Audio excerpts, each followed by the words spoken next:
मैं आकाश। आगे के सफर से पहले पिछले हफ्ते पर एक नजर। 80-90 के दशक में पड़े सूखे ने गारियाधार को भी लगभग उजाड़ के रख दिया था। गारियाधार में मानो हर तरफ सिर्फ और सिर्फ सूखे का साम्राज्य हो गया था और यहाँ के सूखे से त्रस्त नागरिकों ने सौराष्ट्र जल धारा ट्रस्ट से संपर्क स्थापित किया। इस तालुका का क्षेत्रफल बहुत बड़ा है, इसलिए निर्णय लिया गया कि यहाँ पर कम से कम 200 चेक डैमों का निर्माण किया जाए। तो सौराष्ट्र जल धारा ट्रस्ट ने इस गांव की वेणों अर्थात नहरों पर चेक डैम्स बनवाने का कार्य आरंभ कर दिया और नियत समय पर ये चेक डैम्स बनकर तैयार भी हो गए। बारिश आते ही परिणाम भी सामने दिखने लगे। मैं आकाश आप सभी को गुजरात और सौराष्ट्र में पानी से हुए परिवर्तनों से साक्षात्कार करा रहा हूँ। नई नई घटनाओं, कथाओं और वाकयातों के साथ मैं आकाश न जाने कितने अनगिनत सालों से परिवर्तनों को देख रहा हूँ। सूरज चांद निगाहें मेरी, साल महीने राहें मेरी, कल भी मुझ में आज भी मुझ में, चारों ओर दिशाएं मेरी। आइए चलें नई दिशा की ओर। दर्शकों, आज हम आपको लेकर चल रहे हैं भावनगर जिले के गारियाधार तालुका के परवड़ी गांव में। परवड़ी एक खुशहाल और हरा भरा गांव, जहां पर सभी लोगों में आपसी लगाव, प्रेम और मिलने जुलने के अवसर, कभी उत्सवों में तो कभी मेलों में, आपसी सौहार्द, संस्कृति और पर्व, सभी बातें मिलजुल कर होती थी। लेकिन प्रकृति के आगे किसी का बस नहीं चलता। वो जब रौद्र रूप धारण करती है तो ना तो इंसान को देखती है और ना ही स्थान को। प्रकृति का कुछ ऐसा ही प्रकोप इस गांव पर भी पड़ा और भयंकर सूखे ने इस खुशहाल और हरे भरे गांव की दशा बदल के रख दी। हर ओर जीव जंतु पानी के लिए तरसने लगे। पानी की तलाश में कुछ लोग दूसरे गांव का रुख करने लगे और कुछ असहाय लोगों का एक ही सहारा था, ईश्वर। वो ईश्वर से प्रार्थनाएं कर रहे थे, हे ईश्वर, हमें अपने इस प्रकोप से उबार, हमें जल दे, जीवन दे। और ईश्वर ने उनकी प्रार्थना सुनी। जल संचय जन जागृति अभियान के रूप में सौराष्ट्र जल धारा ट्रस्ट के मथुर भाई मानो इस गांव के लिए अवतार बनकर उभरे। परवड़ी गांव के त्रस्त नागरिकों ने सौराष्ट्र जल धारा ट्रस्ट से संपर्क किया और ट्रस्ट ने अपने तकनीकी निरीक्षण के बाद गांव की नहरों पर लाइन से चेक डैम्स बनवाने का सुझाव रखा। सरकारी कार्यवाहियां पूरी होने के पश्चात जब वहां से अनुदान मिल गया तो लोक भागीदारी एवं सौराष्ट्र जल धारा ट्रस्ट के सहयोग से इस गांव में तेज गति से चेक डैम्स निर्माण का कार्य शुरू हो गया। पानी की समस्या से पीड़ित पूरा गांव पूरे जोश के साथ चेक डैम्स के निर्माण में अपना सहयोग दे रहा था और उसका परिणाम शीघ्र ही सामने आया। सभी चेक डैम्स समय अनुसार बनकर तैयार हो गए थे और बरसात के जाते जाते गांव वालों की मेहनत का प्रतिफल उन्हें जल के रूप में मिल गया था। पर्याप्त मात्रा में जल गांव में संचित हो गया था। जमीन के नीचे का जल स्तर ऊपर आ गया था। पानी की परेशानी से जूझते गांव को अब मीठा पानी अच्छी मात्रा में मिलने लगा था। खेती एक बार फिर जोर शोर से शुरू हो गई थी, जिसके परिणाम सामने दिख रहे थे।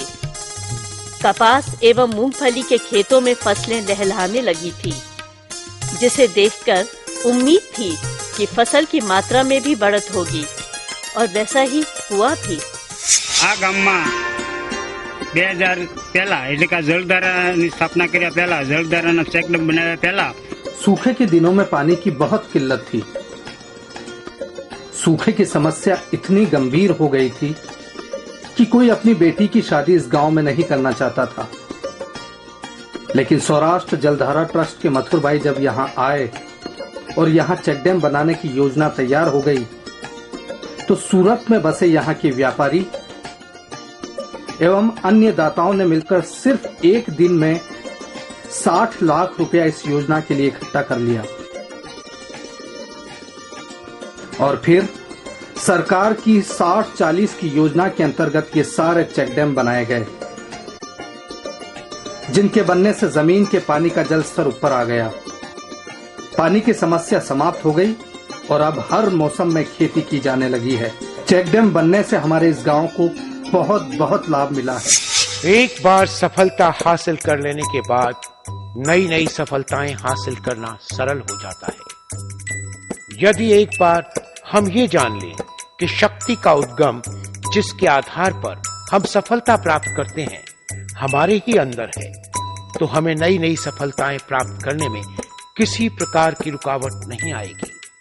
हम आगे और नए नए अनुभवों की ओर बढ़ेंगे। सिर्फ यही नहीं, बल्कि इस गांव में पानी से आए परिवर्तन के किस्से जब आसपास के गांवों में भी पहुंचे, तो वो लोग जो यहाँ से अपने अपने कारोबार एवं घरों को छोड़कर चले गए थे, वापस गांव में आकर एक बार फिर अपने रोजगारों को दोबारा जमाने में जुट गए।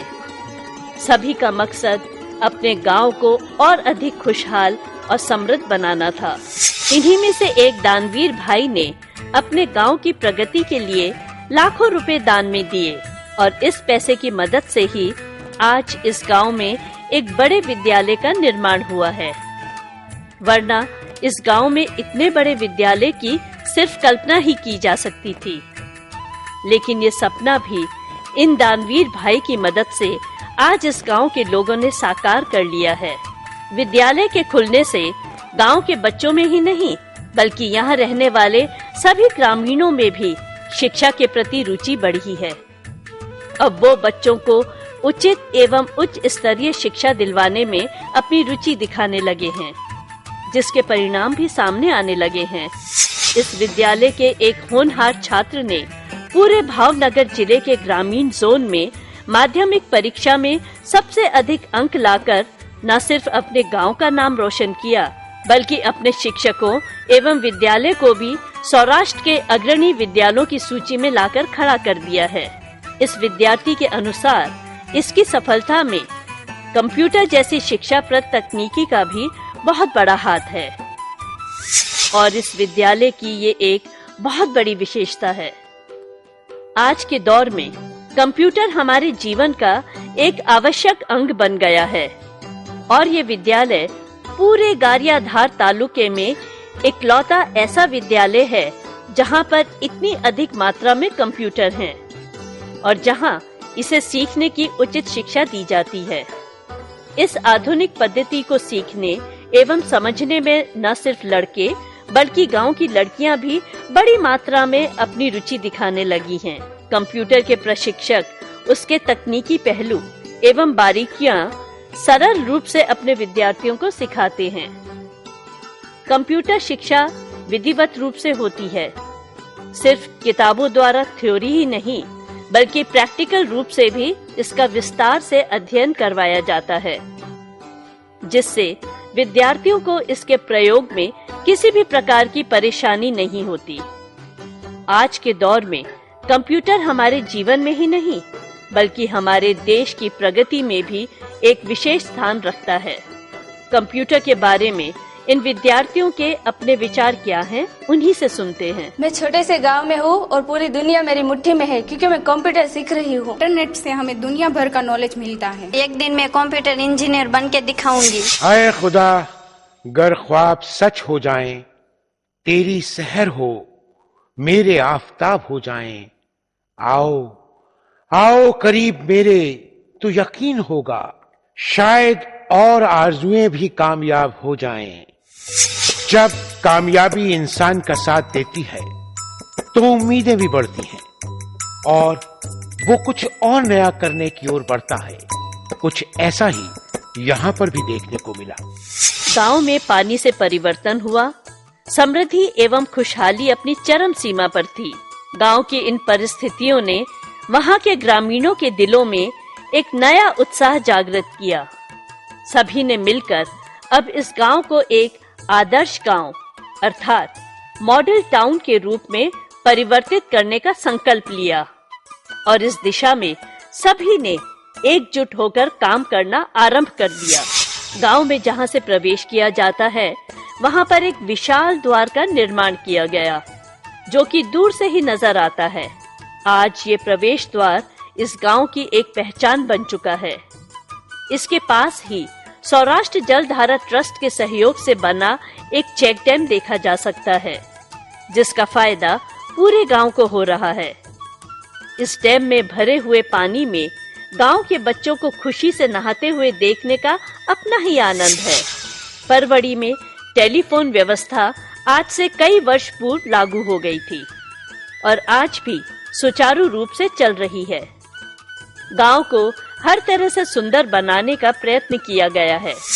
इसका उदाहरण यहाँ की शमशान भूमि के पास की जगहों को देखकर भी मिलता है। आसपास वृक्षारोपण करके इस स्थान को सुंदर एवं दर्शनीय बनाया गया है। शमशान भूमि का जीर्णोद्धार करके उसे मोक्ष धाम बना दिया गया है। इसी मोक्ष धाम के पास पानी की एक बड़ी टंकी का निर्माण किया गया है। इसके पानी की क्षमता पुरानी टंकी की अपेक्षा बहुत अधिक है, जिससे पूरे गांव को पर्याप्त मात्रा में पानी मिलने लगा है। मोक्ष धाम के पिछले भाग की ओर सौराष्ट्र जलधारा ट्रस्ट के सहयोग से एक तालाब का भी निर्माण किया गया है, जिससे यहाँ पर उग रहे वृक्षों एवं पौधों की उचित मात्रा में जल आपूर्ति हो रही है। आदर्श गांव अर्थात मॉडल टाउन योजना के अंतर्गत गांव वालों ने कई नए कुओं का भी निर्माण कार्य किया है, जिससे जल संचय में वृद्धि हुई है और पानी सरलता से घर घर पहुंचने लगा है। वो जो घर घर धूप की चादर बांट रहा है वो भी मैं हूँ। वो जो उड़ते परों से अंबर पाट रहा है वो भी मैं हूँ। हर चेहरा है मेरा चेहरा, बेचेहरों का दर्पण हूँ मैं, मिट्टी हूँ मैं, जीवन हूँ मैं। पानी से आए परिवर्तनों से गांव वाले जागरूक भी होने लगे हैं। गांव वाले प्यासे ना रहें, इसके लिए कई स्थानों पर प्याऊओं का भी निर्माण किया गया है, जहां पर बहुत से नल लगाए गए हैं। वो गांव वाले जिनके घर कुओं से दूर हैं, उन्हें इन नलों से बहुत मदद मिलती है। नलों के अलावा अलग अलग सार्वजनिक स्थानों पर मिट्टी के घड़ों में भी पानी भरकर रखा जाता है, जहां पर लोग अपनी प्यास बुझाते हैं। सिर्फ यही नहीं, अब गांव में जगह जगह सेफ्टी टैंकों की भी व्यवस्था की गई है, जिससे गांव की गटर व्यवस्था में सुधार आने की पूरी उम्मीद है। ये गटर घरों से तो जुड़े ही हैं, साथ ही आदर्श गांव योजना के अंतर्गत बनाए गए शौचालयों से भी जोड़े गए हैं। गांव में जिन लोगों के घरों में शौचालय की उचित व्यवस्था नहीं है, उनको इन नए बनाए गए शौचालयों से बहुत मदद मिलती है। शौचालयों के साथ साथ सार्वजनिक स्नान गृहों का भी निर्माण किया गया है। परवड़ी पूरी तरह से आदर्श गांव की श्रेणी में आता है। इस गांव के ग्रामीणों ने यहाँ पर न सिर्फ अपने लिए बल्कि अपने मवेशियों के लिए भी पानी की उचित व्यवस्था करने का प्रयास किया है। उनके लिए भी जगह जगह पानी पीने की जगह बनाई गई है। गांव में अपना पुराना बाजार है, लेकिन आदर्श गांव योजना के अंतर्गत एक मॉल का भी निर्माण किया गया है, जिसमें रोजमर्रा की जरूरतों का सारा सामान मौजूद है। गांव को पूरी तरह दर्शनीय और सुंदर बनाने के प्रयास कार्य भी जोरों पर हैं। आधुनिक खान पान की व्यवस्था यहाँ पर उपलब्ध है। साथ ही भेलपुरी, चाटपुरी के ठेले गांव में सहज ही नजर आ जाते हैं। लेकिन गांव की कुछ पारंपरिक खान पान की वस्तुएं ऐसी भी हैं जो आज भी जस की तस हैं, जैसे कि परवड़ी की गाठिया, जिसे आज भी पुराने तरीके से छल्ली के ऊपर बेसन रगड़कर तेल से खौलती हुई कढ़ाई में तलकर बनाया जाता है, जो बहुत ही स्वादिष्ट होती हैं। परवड़ी गांव में आज सभी ग्राम वासियों को रोजगार उपलब्ध है। गांव का बस अड्डा एवं उसके आसपास का वातावरण किसी शहर की याद दिलाता है। गांव में किसी भी आकस्मिक दुर्घटना से जूझने के लिए एक एम्बुलेंस की भी व्यवस्था गांव वालों ने कर रखी है, जिसमें 24 घंटे ड्राइवर उपलब्ध है। आदर्श गांव अर्थात मॉडल टाउन योजना के अंतर्गत गांव वालों ने अपने निवासियों के मनोरंजन का भी पूरा ख्याल रखा है, जिसके लिए एक विशाल सांस्कृतिक भवन का निर्माण किया गया है। यहाँ पर एक बहुत बड़ा मंच बना हुआ है। विभिन्न अवसरों पर यहाँ बच्चे भी अपना सांस्कृतिक कार्यक्रम प्रस्तुत करते रहते हैं।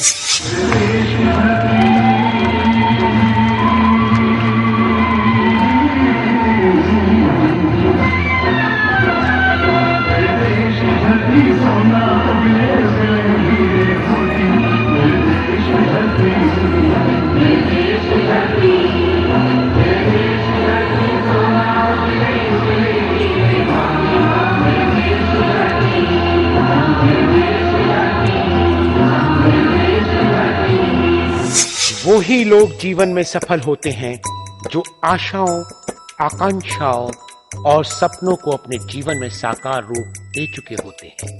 सफलता के स्वप्न ही किसी को सफलता के निकट ले जाते हैं। कुछ ऐसा ही इस गांव के लोगों ने मिलकर किया। अगले सप्ताह एक नए गांव की सफलता के इतिहास की गाथा लेकर फिर आऊंगा। मैं आकाश। अलविदा। मैं आकाश। आज की श्रृंखला प्रारंभ करने से पहले पिछली झलक। परवड़ी गांव में हर ओर जीव जंतु पानी के लिए तरसने लगे और भयंकर सूखे ने इस खुशहाल और हरे भरे गांव की दशा बदल के रख दी। परवड़ी गांव के त्रस्त नागरिकों ने सौराष्ट्र जल धारा ट्रस्ट से संपर्क किया और ट्रस्ट ने अपने तकनीकी निरीक्षण के बाद गांव की नहरों पर लाइन से चेक डैम्स बनवाने का सुझाव रखा। सरकारी कार्यवाहियां पूरी होने के पश्चात जब वहां से अनुदान मिल गया तो लोक भागीदारी एवं सौराष्ट्र जल धारा ट्रस्ट के सहयोग से इस गांव में तेज गति से चेक डैम्स निर्माण का कार्य शुरू हो गया। पानी की समस्या से पीड़ित पूरा गांव पूरे जोश के साथ चेक डैम्स के निर्माण में अपना सहयोग दे रहा था और उसका परिणाम शीघ्र ही सामने आया। सभी चेक डैम्स समय अनुसार बनकर तैयार हो गए थे और बरसात के जाते जाते गांव वालों की मेहनत का प्रतिफल उन्हें जल के रूप में मिल गया था।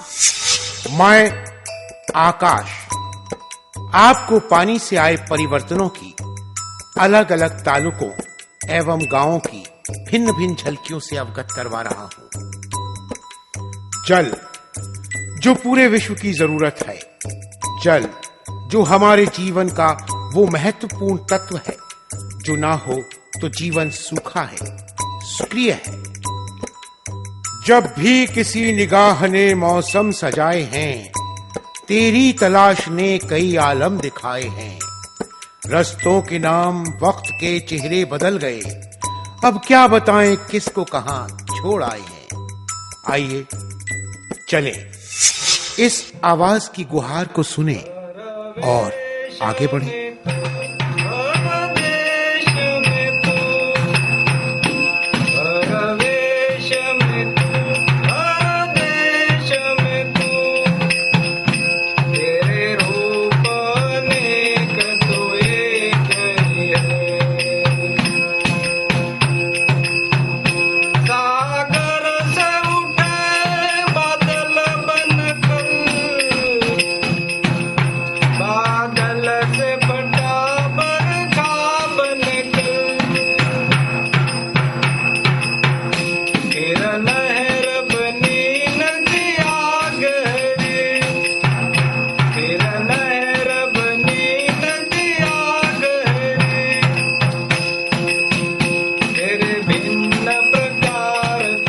ईश्वर से ये गुहार एक व्यक्ति विशेष नहीं बल्कि संपूर्ण वेलावदर गांव के निवासी लगा रहे थे।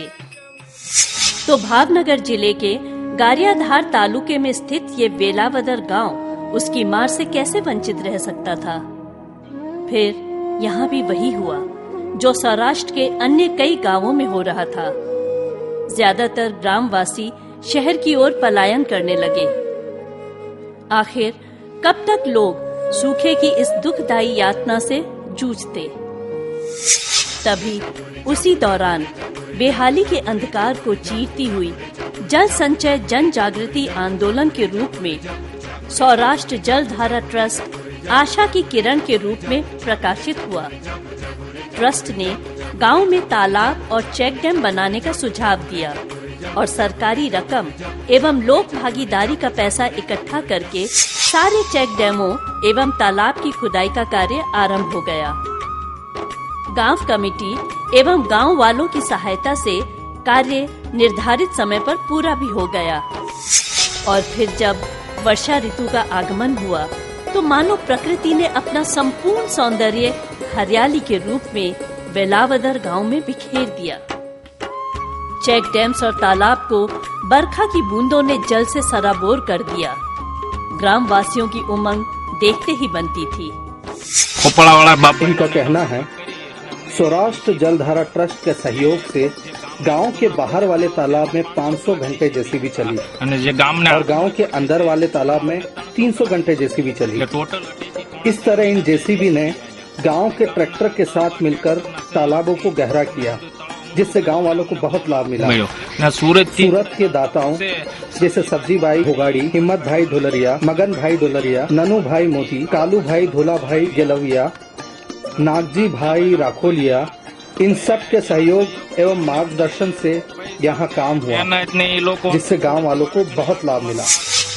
वास्तव में संसार का हर इंसान इस बात को महसूस करता है कि उसमें कुछ न कुछ आंतरिक शक्ति छिपी हुई है, पर वो समझ नहीं पाता कि उस शक्ति का उपयोग वो कैसे और किस प्रकार करे। लेकिन जो इंसान इन शक्तियों और अपने अंदर की ताकत को समझ लेता है वो जीवन में सफलता की ओर बढ़ जाता है। कुछ इसी तरह का वातावरण इस गांव में देखने को मिला। परिवर्तन किसी भी रूप में आए, उसका प्रभाव पूरी तरह हर ओर अपनी एक अमिट छाप छोड़ देता है। बेलावदर गांव में पानी से आए परिवर्तनों और जल संचय अभियान के कुछ अनूठे उदाहरण देखने को मिलते हैं, जैसे कि गांव में प्रवेश करते ही बना ये तालाब एवं उस पर बना ये चेक डैम। इस तालाब की जमीन गांव के ही एक किसान की थी, लेकिन जल संग्रह के लिए यही जगह उपयुक्त थी। इसलिए गांव वालों ने सामूहिक रूप से पैसा इकट्ठा करके इस जगह को उस किसान से खरीदा और वहां तालाब एवं उस पर चेक डैम बनाया गया। गांव में पर्याप्त मात्रा में जल संग्रह होने से सार्वजनिक स्थानों पर पशुओं के पानी पीने की व्यवस्था भी की गई है। इसके अलावा कुछ ऐसे स्थान भी बनाए गए हैं जहां पर गांव की स्त्रियां सामूहिक रूप से कपड़ों की धुलाई करती हैं। इसके अलावा कई जगहों पर पीने के पानी के नल एवं कुंड भी बनाए गए हैं। रोजमर्रा की जरूरत के मुताबिक गांव वाले उनका उपयोग करते हैं। अन्य कई गांवों की तरह यहाँ कपास और मूंगफली की खेती तो होती ही है, मकई की फसल का भी बहुत महत्व है। मक्के को रोटी के रूप में खाया जाए या सेक कर, उसका अपना ही अनूठा स्वाद होता है। सिके हुए भुट्टे खाने का अलग ही मजा है। खेतों में फसलों की रखवाली के लिए एवं चोरों का ध्यान बटाने के लिए एक पुतला बनाकर खड़ा किया जाता है, जिसे चाड़िया कहते हैं। ये देखने में इतना सजीव लगता है कि रात में तो ऐसा लगता है जैसे कोई खेत की रखवाली कर रहा है। न केवल फसलों का, गांव वाले तो खेतों में यहाँ वहाँ उग आई घास का भी सदुपयोग करते हैं। फसलों के बीच में से इस बेकार सी लगने वाली घास को काटकर गट्ठर बनाकर पशुओं के चारे के रूप में इस्तेमाल किया जाता है।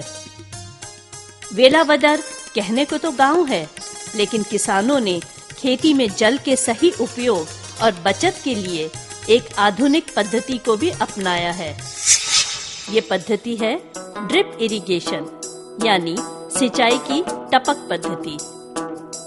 इस पद्धति में कुएं या ट्यूबवेल को पाइप द्वारा कंटेनर यानी टंकी से जोड़ा जाता है। इसमें पानी और दवाई के मिश्रण के लिए अलग अलग वाल्व्स और पाइप्स लगे रहते हैं। जहाँ खेत बड़ा होता है वहाँ 2 मशीनों का भी उपयोग किया जाता है। इस प्लांट से एक ऐसा पाइप निकलता है जो खेतों में बिछे ड्रिप इरिगेशन टपक पद्धति के पाइप से जुड़ जाता है।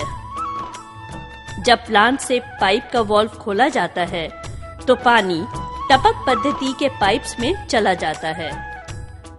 इन पाइप्स को भी एक दूसरे से इस तरह जोड़ा गया है कि बीच-बीच में छोटे-छोटे से छेद रहते हैं, जिनमें से प्लांट से आने वाला पानी रिसता रहता है और इस तरह पौधों को उपयुक्त मात्रा में पानी मिलता है।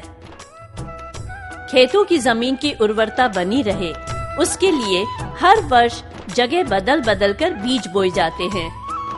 इसके लिए टपक पद्धति पाइप को आधा बिछाया जाता है और बाकी के आधे पाइप को बांध दिया जाता है। उसका उपयोग अगले वर्ष होने वाली खेती में किया जाता है।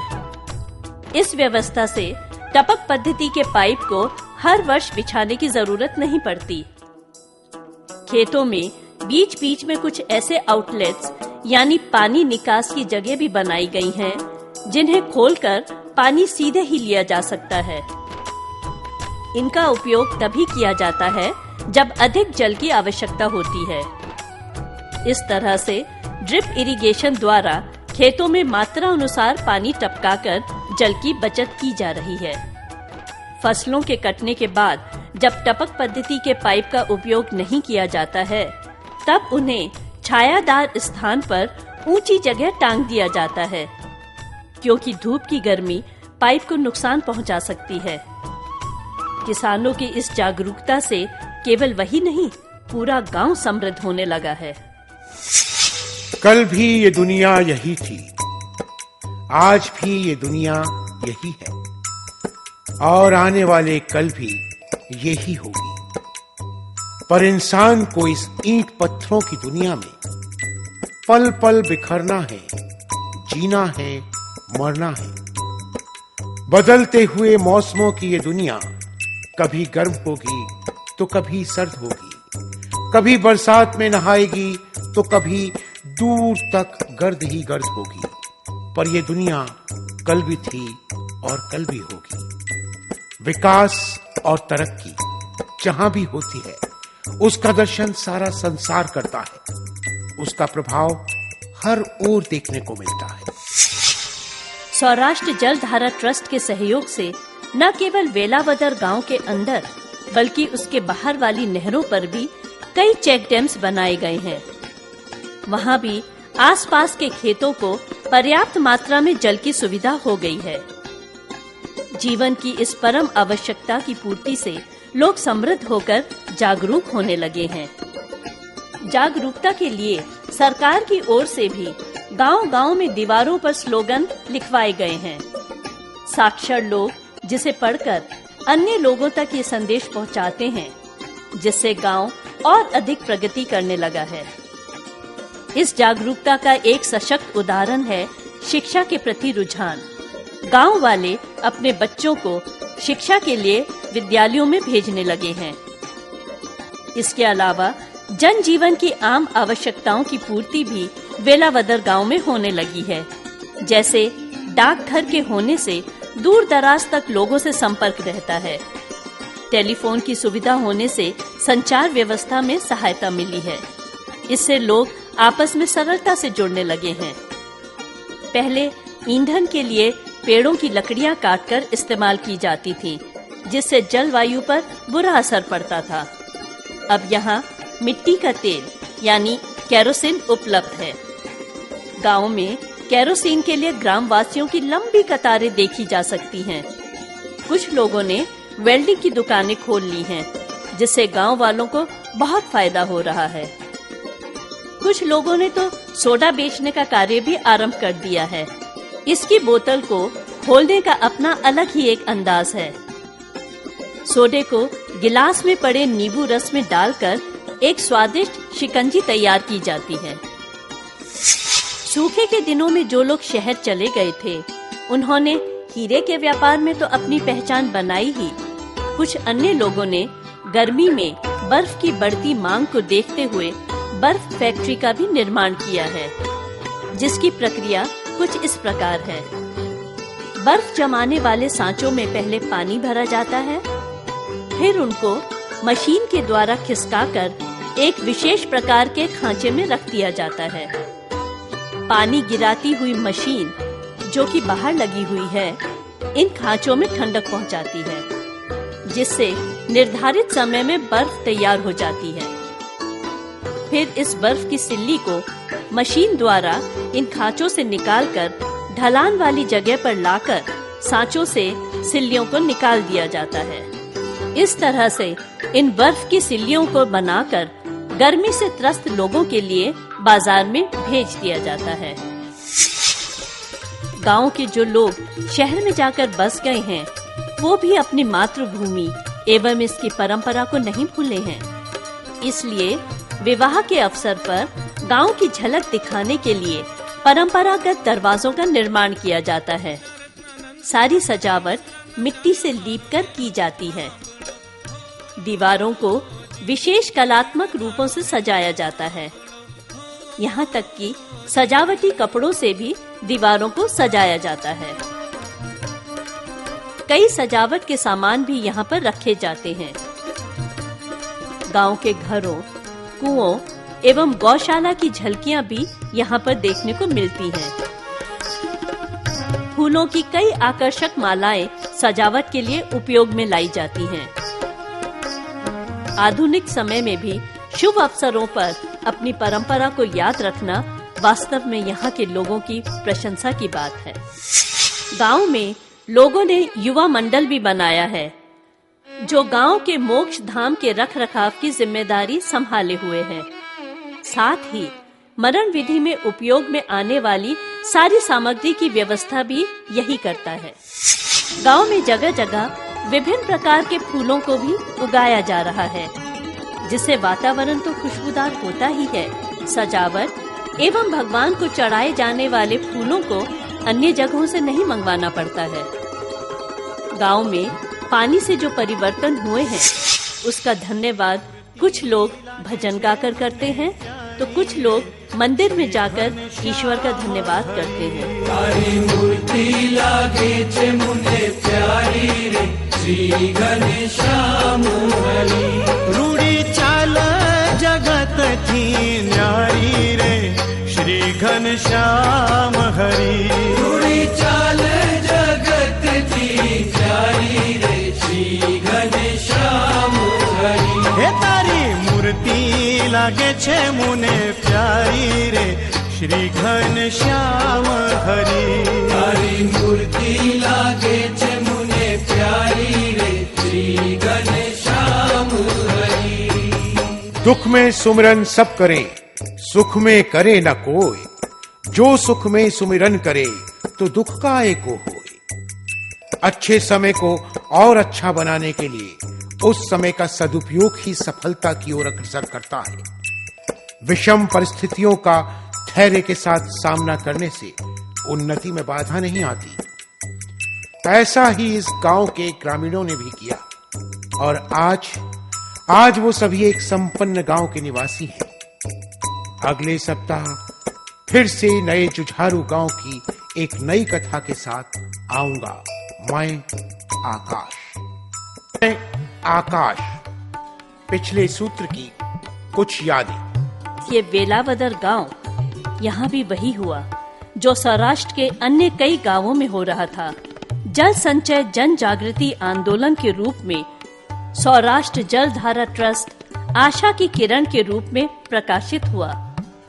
ट्रस्ट ने गांव में तालाब और चेक डैम बनाने का सुझाव दिया, और सरकारी रकम एवं लोक भागीदारी का पैसा इकट्ठा करके सारे चेक डैमों एवं तालाब की खुदाई का कार्य आरंभ हो गया। गांव कमेटी एवं गांव वालों की सहायता से कार्य निर्धारित समय पर पूरा भी हो गया।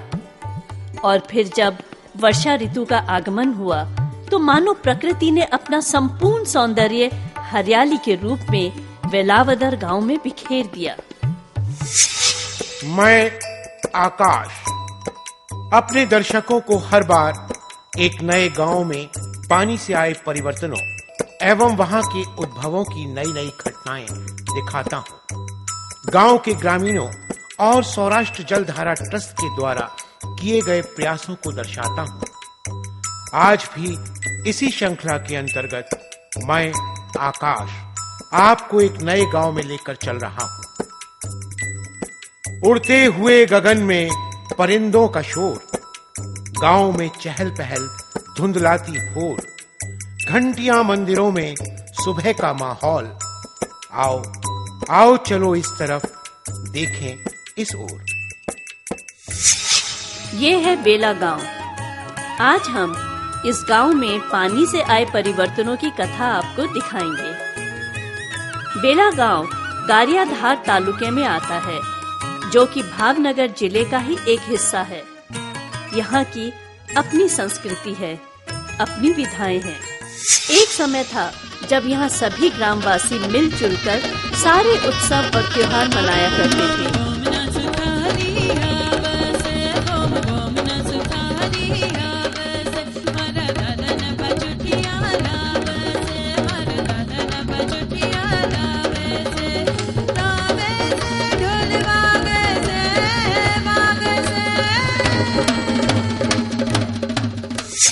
किंतु समय सदा एक सा नहीं रहता। सूखे और अकाल ने इस गांव पर भी अपना कहर ढाया और यहाँ पर भी पानी की कमी से हालात बिगड़ने लगे। सारा गांव उजड़ने लगा। हर ओर निराशा और उदासी नजर आने लगी। गांव धीरे धीरे वीरान होने लगा। सभी ग्रामवासियों के चेहरे की खुशी और रौनक कहीं खो चुकी थी। उसी समय में मथुर भाई के खोपाला मॉडल की चर्चा सारे सौराष्ट्र में फैल रही थी। डूबते हुए गांव को मानो एक तिनके का सहारा मिल गया और बेला गांव के लोग इस खोपाला मॉडल की सफलता को देखने खोपाला पहुंचे। इस खोपाला मॉडल से प्रभावित होकर सबने अपने गांव की समस्या मथुर भाई के समक्ष रखी और सौराष्ट्र जलधारा ट्रस्ट ने सभी प्रकार की प्रारंभिक कार्यवाही पूरी करने के बाद ये निर्णय लिया कि इस गांव में गोमती नदी पर 4 बड़े चेक डैम बनाने के साथ साथ यदि यहाँ की छोटी नहरों पर 13 चेक डैम्स बनाए जाएं, तो इस गांव में भी पानी की समस्या का हल हो सकता है। और शीघ्र ही जब सरकारी 60-40 की योजना के अंतर्गत सरकार का अनुदान गांव कमेटी को मिल गया, तो लोक भागीदारी एवं सौराष्ट्र जलधारा ट्रस्ट के सहयोग से जोर शोर के साथ चेक डैम्स का निर्माण कार्य प्रारंभ हो गया।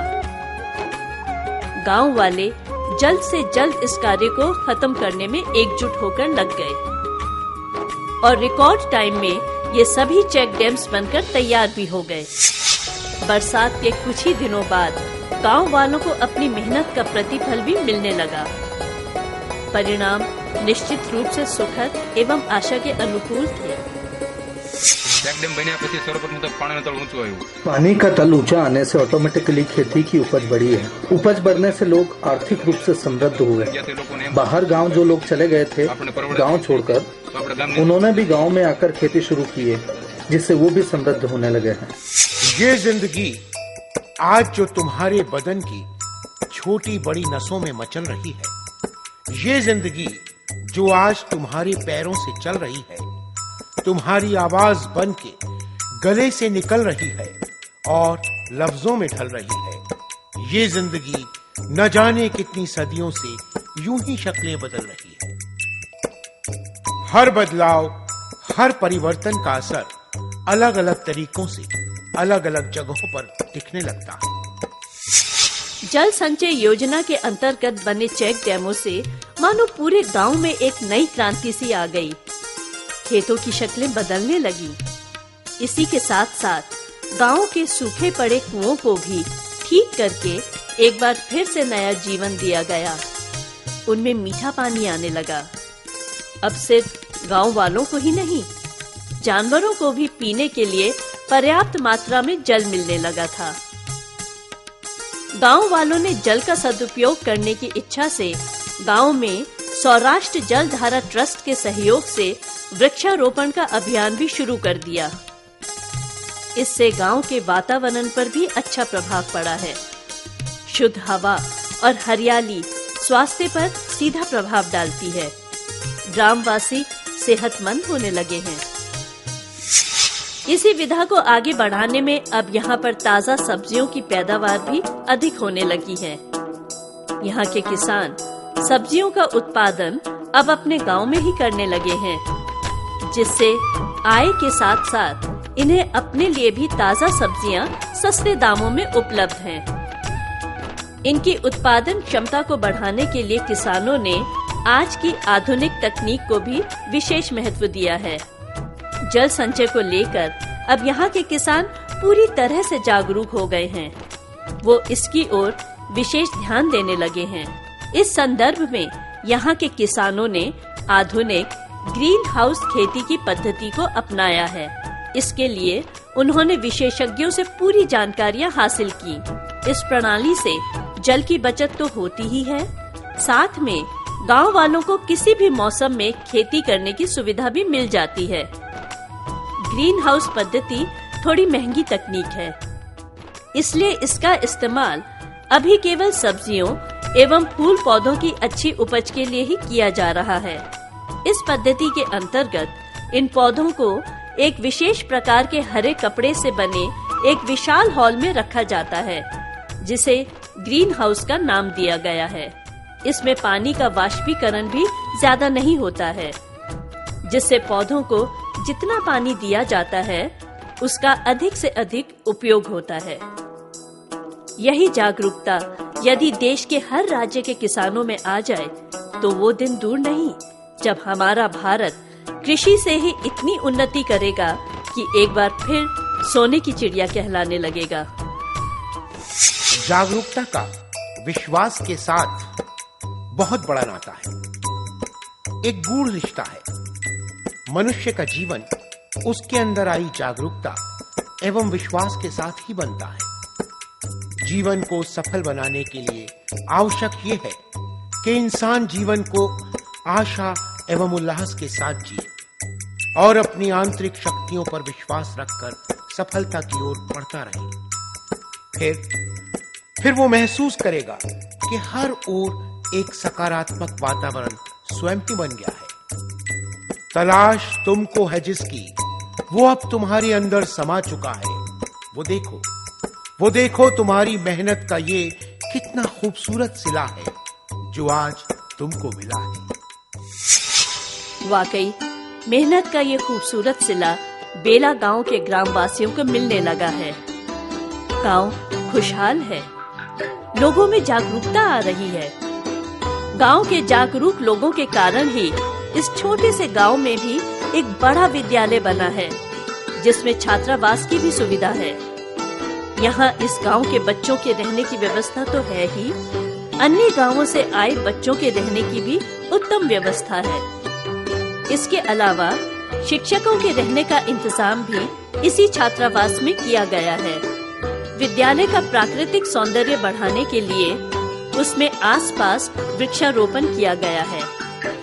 यहीं प्रांगण में खेत भी हैं, जिनमें छात्रों और शिक्षकों के उपयोग के लिए फसलें और सब्जियां उगाई जाती हैं।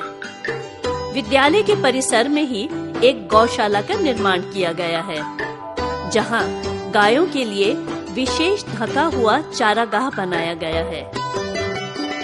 इन गायों के गोबर से बने कंडों यानी छानों का उपयोग विद्यार्थियों के लिए बनने वाले भोजन के ईंधन के रूप में किया जाता है। इसके अलावा गायों का दूध विद्यार्थियों के पीने के लिए और शिक्षकों की चाय के लिए उपयोग में लाया जाता है। और अब तो गांव छोड़कर शहर की ओर पलायन करने वाले निवासी भी वापस आने लगे हैं। इनमें से कई लोगों ने किराने की और अन्य दूसरी दुकानें लगाकर जीवन यापन करना आरंभ कर दिया है। इंसान यदि अपने जीवन को अपनी इच्छाओं और कल्पनाओं के योग्य बना ले, तो वो ये महसूस करेगा कि उसकी सभी अभिलाषाएं स्वयं पूरी होती जा रही हैं। आशा को जगाए रखिए। जीवन में आशावाद से बढ़कर कोई दूसरा सहायक उपाय नहीं है। इंसान के मन में हर घटना से लाभ की आशा और उस कार्य का उज्जवल पक्ष ही उसके जीवन को प्रकाश